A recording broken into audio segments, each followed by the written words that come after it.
Warm welcome to the Conscious Breathing webinar. Today we're going to talk about the power of the conscious breath and what conscious breathing is and why it is so important and how you do it. My name is Anders Olsson. And my name is Malin and And Malin, can you please tell us what conscious breathing is? Yes, of course. When we present and talk about conscious breathing, we used to talk about 3 pillars. So the first pillar or the area is about the knowledge about your breath, what's happening in your body when you breathe, for example, high up in your breast and shallow. And then the awareness of your breathing habits. So, for example, how do I breathe when I'm stressed out? Maybe it's a little bit more up in the chest as well, or more quicker. And how do I breathe, for example, when I'm by the computer and I get an email and I get a little bit stressed? Maybe I even hold my breath. So knowledge about your breath and your breathing behaviors, the awareness of your breathing behaviors. That's the first pillar.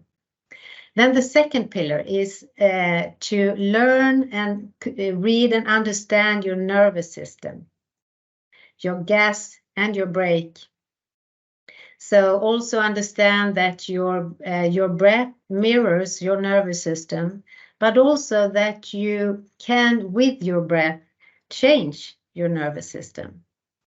Not change the nervous system, but to influence your nervous system, I should say. And then the third pillar is the how. So how can I accelerate, use my gas, but also how can I use the brake and maybe slow down my body with my breathing to come to a more state of relaxed and calm place where I recover and heal and feel more harmonious. So that's conscious breathing. But Anders, a question to you. So why breath? Why breathing? How did you start with this? Yeah, that's a question I get quite often actually. And why are you so obsessed about breathing? And it was already in 2009 that I came across a book called How to Swap Asthma for Life by Changing Your Breathing. So get rid of your asthma by changing the way you move the air in and out of your lungs. And I didn't have any problems with asthma, but my problem was a racing mind. Found it very hard to calm down and take it easy. Always on the go, always a lot of thoughts bouncing back and forth in my head. And when I turned to breath and followed the instructions in the book, I immediately noticed how it helped me to slow down. And I realize now, looking back, that that was something I had searched for more or less my whole life. So I was hooked, and almost immediately I decided to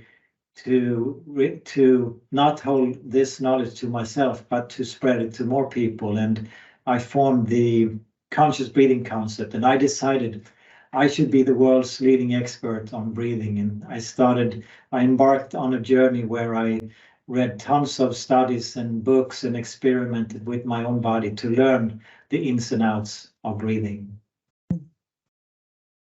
So you have done this now for 14 years. Can you tell us which areas are and can be affected with our breathing?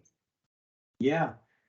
There are actually a lot of different areas. So I've been more or less viewing the world and our health and our poor health and ability to do what we want from a breathing perspective. And it turns out that there is a lot of knowledge out there showing that your breathing habits will influence your stress levels, your sleep, your pain, your ability to stay focused and concentrate, your athletic ability, your endurance when performing.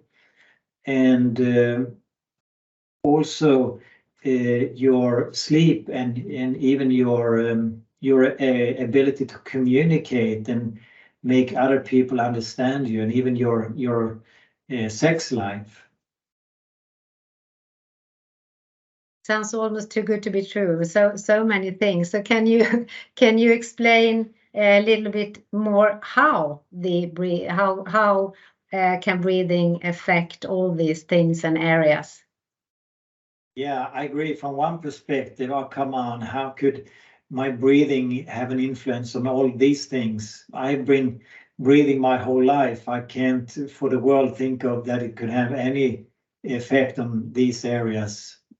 I mean, isn't breathing an automatic process? Why should we care about it? And I think, yeah, that's a fair standpoint, but we can also look at it from another perspective, where we realize that we live from one breath to the next. If we stop breathing, we will die within just minutes. So we are so extremely, the breathing is so extremely important. And we take about 1,000 breaths an hour. So actually how we take those breaths have an immediate impact on our nervous system. It sets the stage. Our breathing rhythm sets the stage for all other rhythms. Our heart, our brain, our digestion, our sleep. So if I change my breathing, I start to breathe faster.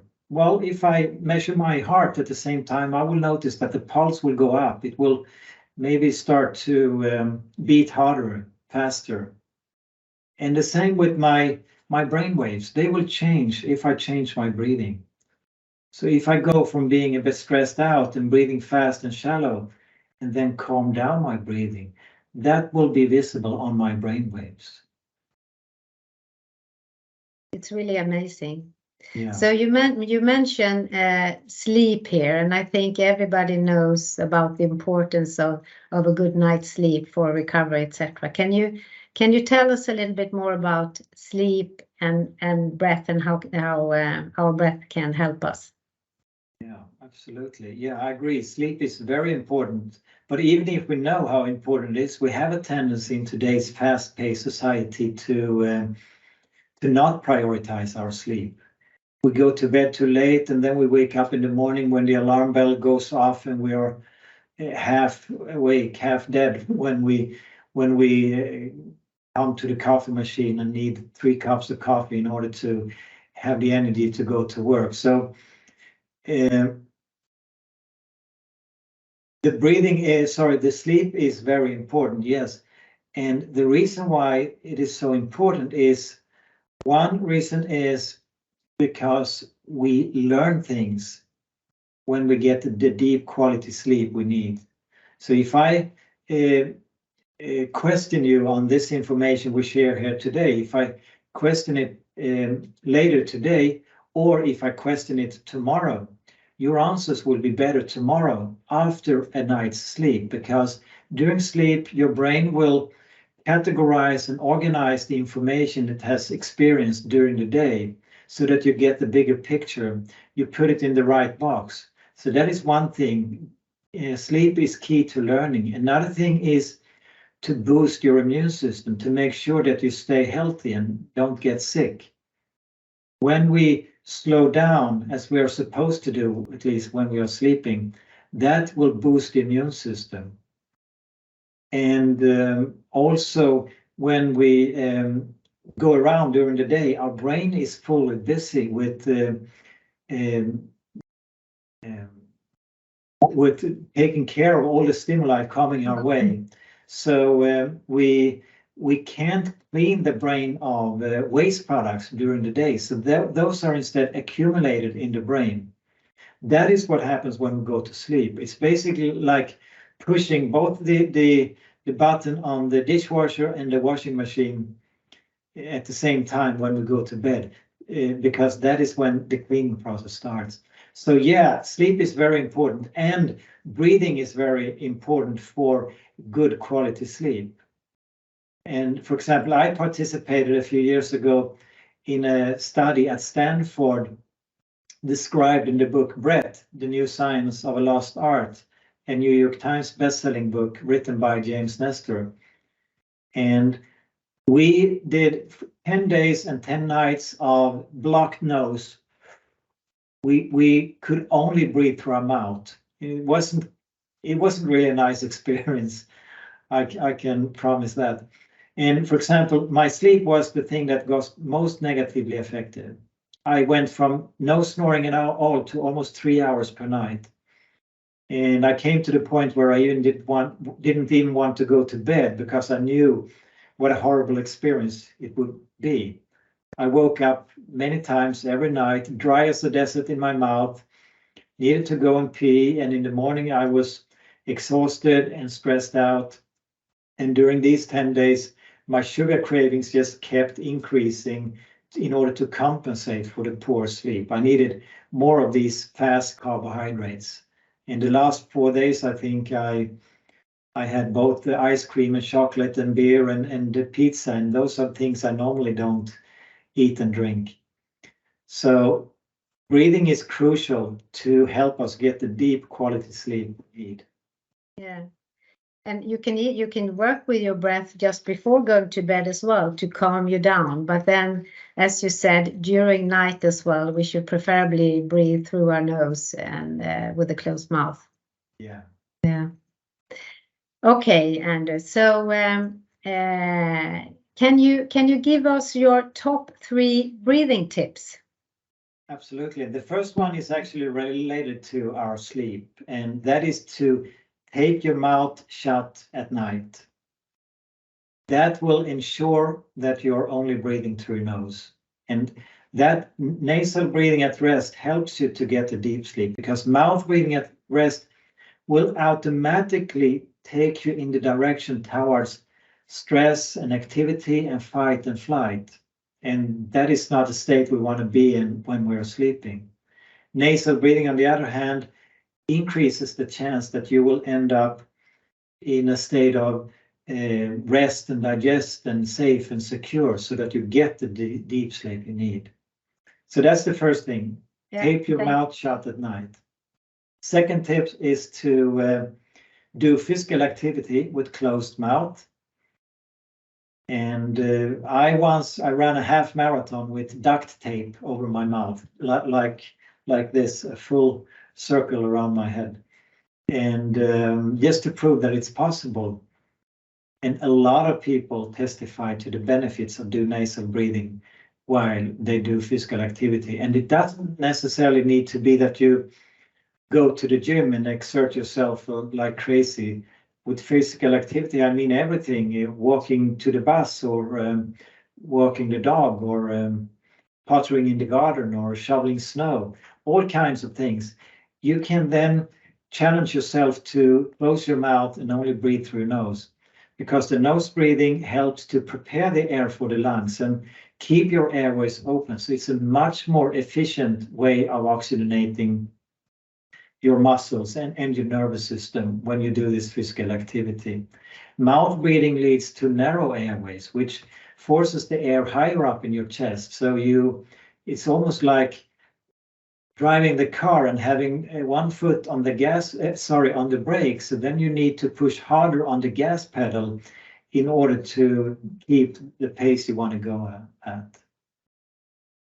So a lot of people, they testify when they start with nasal breathing during physical activity, they have more endurance, faster recovery, they sweat less, they have less aches and pain the next day after a workout, they have lower pulse, and also they stay more healthier because they don't put such a strain on the airways. And I just jump in there as well, because I think this practice is one of the best when you want to train your body to become calm even in stress situations. So this is also a very good exercise for helping your body to be in that state more often. Yeah, absolutely. It will help you in other situations outside of the training area to be able to stay calm. Absolutely, yeah. And the third tip would be to prolong your exhale. So if I'm exaggerating, this is activation when we inhale. Pulse goes up, we use muscles, and we go slightly in the direction towards stress and activity and fight flight.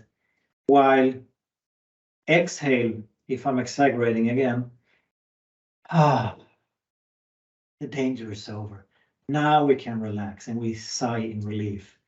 So relaxation is connected to the exhale. The pulse goes down, the muscles, they just collapse back to their resting position if you take a normal exhale.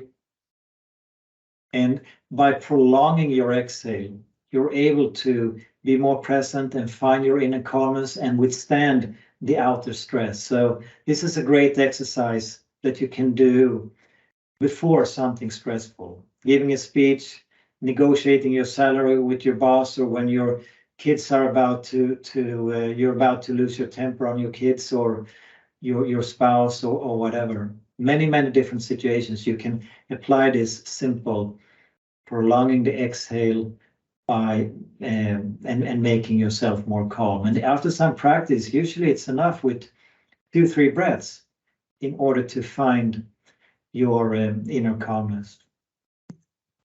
So that's I really love that one. So I use it every day, many times. Yeah. Prolong your exhale. So Anders, when we talk about the conscious breath, you often explain a good quality breath with some keys. So can you tell about that? Yeah, as you started off saying that with our breath, we can affect our nervous system. We can take us in the direction, push the gas pedal, fight, flight, activity, and stress. It's what we call it, the sympathetic part of the nervous system. And we can do that by just changing our breathing. Open our mouth, breathing fast, shallow, holding our breath, tense up our body, have a slumped posture. But that is if we want to activate ourselves, or if we, as it turns out, what most people want to do. Most people don't have any problems with activating themselves because our brain is wired for survival. It's more natural for us to go in the fight-flight state than into the calm and safe and secure state, the parasympathetic part of the nervous system. So if you want to go there, then you just do the opposite. So this is the beauty of it. It's very simple. You turn to your breath and you close your mouth, so you're only breathing through your nose. You breathe low and slow using your diaphragm. You relax and you find a nice breathing rhythm. So those are the keys if you want to become more present, unlock your turbo and wind down. Yeah. Great. Thank you. So Anders, can you do some exercise with us so we can get to feel our own breath? Yes, let's do the clench your fist exercise. So we take our left hand, hold it out, and then we want to clench our fist as hard as we can. So let's start now. And we want our knuckles to turn white, and I really want you to push it. We're gonna sit here for some time and try to really squeeze our hand. The knuckles should turn white. Come on, you can do a little longer. Come on, a little more. Okay, we can let go. So when I do this exercise live, a lot of people, most people I would say that it was a bit tough. They wondered, oh, can't we stop soon? I don't have more endurance. And they also find that the breath mimics this state. They stop breathing or they're breathing fast. Either way, they are not oxygenating their body optimally. So this exercise feels a bit of a strain. So let's do it again. This time we take the right hand and we should strive to have a relaxed breathing. So we close our mouth and gently put the tongue in the roof of the mouth, resting behind the front teeth, so that we're only breathing through the nose. And we try to breathe rhythmically and slow. Okay, so let's start now. With the right hand, we push it and we maintain a relaxed rhythmic breathing. We should push just as hard as the first time. Knuckles should turn white, but we focus on the breathing. Rhythmically, low, slow, through the nose.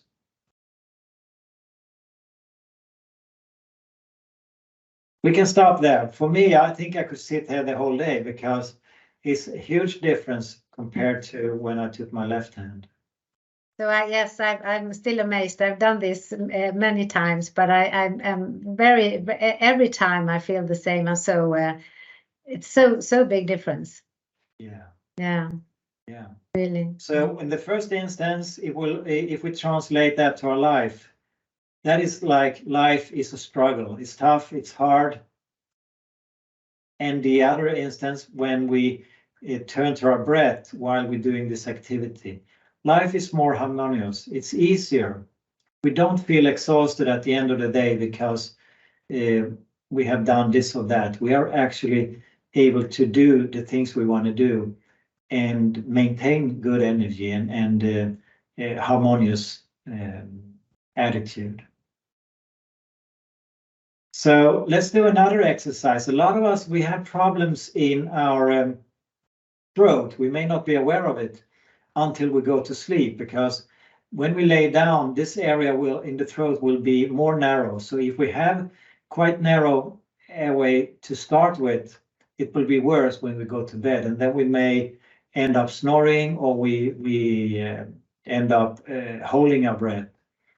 So a lot of people have, this is a bottleneck for a lot of people, the throat area. So this simple exercise, it's called look up to the roof. So we just, when inhaling, we go down with the chin towards our chest.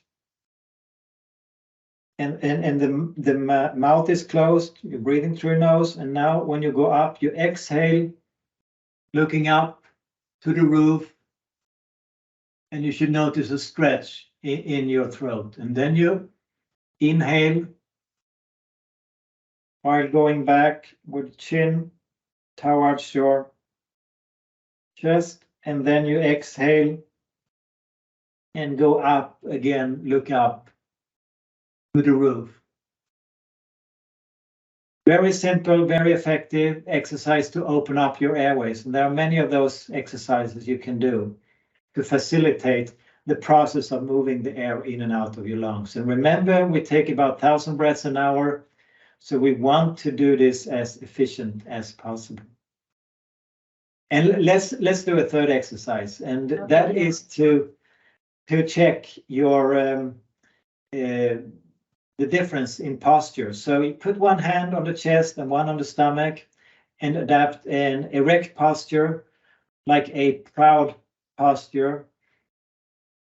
And you just pay attention to your breathing.